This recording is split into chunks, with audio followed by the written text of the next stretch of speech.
है कि चंद्रबाबू नायडू ने 17 लाख फर्जी वोट से बनाई सरकार। 17 लाख फर्जी वोट से सरकार बनाई चंद्रबाबू नायडू ने। तो मोदी और नायडू में फर्क कहां है? यह आरोप कोई ऐसा वैसा व्यक्ति नहीं लगाया है। आधिकारिक तौर पर हमारे देश के वित्त मंत्री निर्मला सीतारमण के पति परकला प्रभाकर ने लगाई है, जो चंद्रबाबू नायडू के सलाहकार भी रह चुके हैं और इस देश के बड़े अर्थशास्त्री भी हैं, जो मोदी सरकार पर भी सवाल खड़े करते हैं। मोदी सरकार की जीडीपी या वित्त मंत्री निर्मला सीतारमण के जो कार्यकाल है उस पर लगातार सवाल खड़ा करते हैं कि झूठे आंकड़े देश के सामने रखे जाते हैं, इस पर विश्वास न करे देश। हकीकत यह है कि खजाना पूरा खाली है। बार बार उन्होंने कहा और कहा कि चोरी के वोट से ही यह मोदी की भी सरकार बनी हुई है। और जब वित्त मंत्री का पति यह बात कहे तो विश्वास करने के लिए मजबूर हो जाता है। अब चंद्रबाबू नायडू ने 17 लाख फर्जी वोट जो डलवा करके और सीएम बने हैं, तो ऐसे में वाईएसआर जगन मोहन रेड्डी जो मुख्य विपक्षी पार्टी, वाईएसआर जगन मोहन रेड्डी तो भाजपा के साथ गठबंधन में थे 5 साल तक, 19 से 24 तक गठबंधन था। तो 24 में क्यों भारतीय जनता पार्टी ने उनको छोड़ करके चंद्रबाबू नायडू को जेल से निकाली?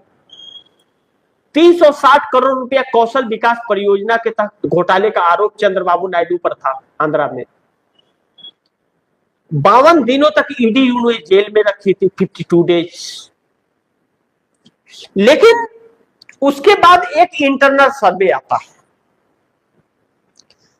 उस इंटरनल सर्वे में रिपोर्ट में यह आता है कि वाईएसआर जगन मोहन रेड्डी को जीतने की संभावनाएं कम है और चंद्रबाबू नायडू के साथ आंध्रा के लोगों की सिंपैथियां जुड़ रही हैं।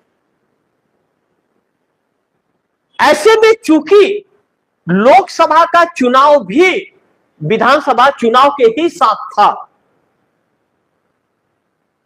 आंध्र प्रदेश के अंदर लोकसभा और विधानसभा का चुनाव एक साथ होता है।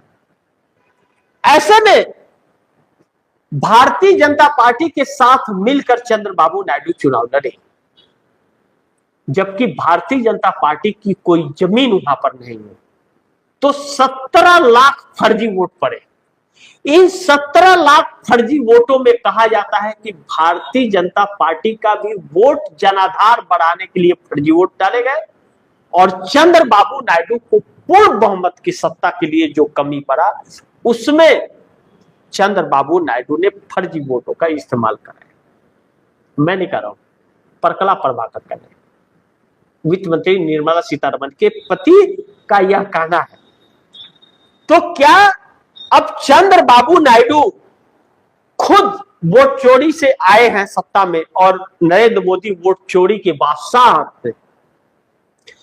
तो अब चंद्रबाबू नायडू मोदी के साथ रहेंगे या मोदी का साथ छोड़ेंगे? पोल तो खुल गया है और इसका परिणाम क्या होगा? और अगर यह चंद्रबाबू नायडू मोदी के साथ रह गए और मोदी चले गए, जिस तरह से अब संकटों में घिर रहे हैं, बहरहाल चंद्रबाबू नायडू साथ छोड़ेंगे तभी तो मोदी जाएंगे। लेकिन सरकार दोनों चोरी की है, वहां भी और केंद्र में भी, और उसी चोरी की सरकार से चोरी की सरकार को समर्थन भी है। नरेंद्र मोदी जानते हैं कि यह कौन कब धोखा देगा, कोई नहीं जानता है। और नरेंद्र मोदी अगर रहे तो यही इस्तेमाल जो चोरी नरेंद्र मोदी के सहयोग से ही हुई होगी आंध्रा में, तो नरेंद्र मोदी चंद्रबाबू नायडू के खिलाफ उसी वोट चोरी का इस्तेमाल नहीं करेंगे आंध्र प्रदेश के अंदर, इस बात की क्या गारंटी है? ऐसे में चंद्रबाबू नायडू का मन भटक रहा है नरेंद्र मोदी से। और इस बात को लेकर के नरेंद्र मोदी खासे परेशान हैं और भाजपा सरकार परेशान परकला प्रभाकर वित्त मंत्री निर्मला सीतारमण के पति परकला प्रभाकर से है कि वह बार बार सरकार की धज्जियां उड़ा रहे हैं। देखना यह होगा कि अब जनता क्या समझती है और चंद्रबाबू नायडू का इस पर निर्णय क्या होता है।